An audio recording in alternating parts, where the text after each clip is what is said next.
Forge FC is ready to take the pitch. Simply stunning stuff. And finally, their goal. My word, what a rocket. Now, let's get 3 keys to the match with Anthony Urciuoli on the Forge Audio Network. Hey, Forge fans, it is the Forge Audio Network. I'm Anthony Urciuoli, your digital host. And these are your 3 keys to the match presented by Volkswagen. Forge FC hosting FC Edmonton Tuesday, 6:45 kickoff time at Tim Hortons Field in Hamilton. Yes, Forge is the better club. Edmonton have caused some clubs trouble this season. They've snuck up on them. And Forge hoping to avoid that after 10 days off. They have 2 matches this week. Edmonton Tuesday, 2 home matches, in fact. Edmonton and then Valor makes the trip to Tim Hortons Field for a 4:30 kickoff on Saturday. But first things first, FC Edmonton. Key number 1 for Forge FC. Early strike for so many reasons. Number 1, shake off that rust. They've been off for a while. You don't even want to get the feeling at any point during the match that you're sluggish and your timing's off, because then it becomes kind of a quicksand, slippery slope type thing. Score early. Say, okay, we're back. We haven't missed a beat, and we can feel good going the rest of the way. Number 2, FC Edmonton, they are going to defend a lot. That lower block is going to be there. They are not a potent attacking club. Yes, they've scored. They've scored 5 goals in their last 2 matches. They've gone 10 matches with at least 1 goal. They scored 3 against Forge at home in their last match, but they scored 3 goals on only 2 shots on target. So, and this is kind of the point here. If FC Edmonton is going to score a bunch of goals, there's going to be a lot of luck involved. I mean, that's just the reality, because Edmonton, quite frankly, is not going out there trying to score 3 goals a match. They're looking to prevent a loss, ultimately, and they're going to be playing in that defensive shell. So strike early, get Edmonton out of their comfort zone. All of a sudden, that lower block, when that defense gets broken down early, you're like, uh-oh. You start questioning things a little bit, and now at some point you have to open yourself up, because you're going to want to look for an equalizer at some point, and that's when Forge can take even more advantage. So strike early, get them off their game, force them out of their shell. Key number 2 for Forge FC against Edmonton, whistle to whistle. Edmonton has been able to sneak up on some clubs because it's a club that looks for turnovers, they look for mistakes, and they hope to beat you on the counter. That means that if you are Forge, and even if you do have a lead, you cannot let up against a team like Edmonton, who quite frankly, I mean, they feel like they're playing with, the casino's money. They're playing with house money.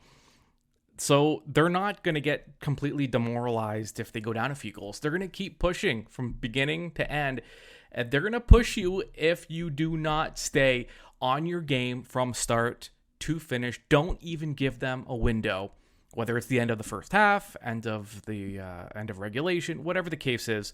Whistle to whistle, play a complete game. Don't give them anything. And that kind of leads us into key number 3 for Forge FC against Edmonton. Maximize minutes. And in fact, all 3 of these keys kind of go together. So I said early strike, get up early, finish by playing whistle to whistle, and then maximize minutes. 2 matches this week, 10 days off prior to Tuesday's match. They also had another 10-day layoff before that. It's been a weird season for Forge. There are a lot of breaks, not a ton of games like they're used to. They haven't had the opportunity to get a bunch of guys a bunch of minutes like they have in the past.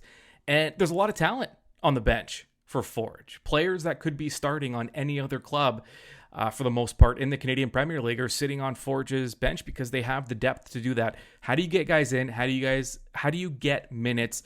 Is you play a solid game, you get a lead, you feel comfortable. It doesn't mean you stop playing, but you feel a level of comfort that you can now turn to your bench, plug guys in. We know the versatility of the players in this lineup that can play. There's a lot of guys that can play more than one position. Almost every player on this club. I mean, Tristan Henry could probably play another position if you wanted to. So you want to get as many minutes as you can. Plus, even though you didn't play last week, it's still a short week this week. Your whole body clock is different when you're used to playing at certain times, and it's an opportunity to get some guys some rest. I know that sounds weird that you want to give guys rest when they didn't play last week, but it's still a short week. You don't want to go 10 days off and then play 2 games in a span of, 4 days or so. That's almost worse. You go from kind of cold to extra exertion quickly, and it's not good. So, speak to your doctor for any medical advice. Don't come to me, but it can't be good. That's just my speculation. You can fact check me if you want. So maximize minutes, get guys some minutes. In order to do that, you got to strike early and you got to play whistle to whistle. Okay, Forge FC Edmonton, Tim Hortons Field, Tuesday night, 6:45 scheduled kickoff. Show up early. Get your $5 beer before that. And I'll be there. I hope to see you there. I hope to see you twice this week. 2 matches this week at home for Forge. We'll see you there. We are the Forge, the mighty, mighty Forge. Just don't think you understand. Forge FC is ready, and now you are too. This has been 3 Keys to the Match on the Forge Audio Network. Keep up to date on your Forge FC by subscribing to the Forge Audio Network on Spotify or wherever you get your podcasts.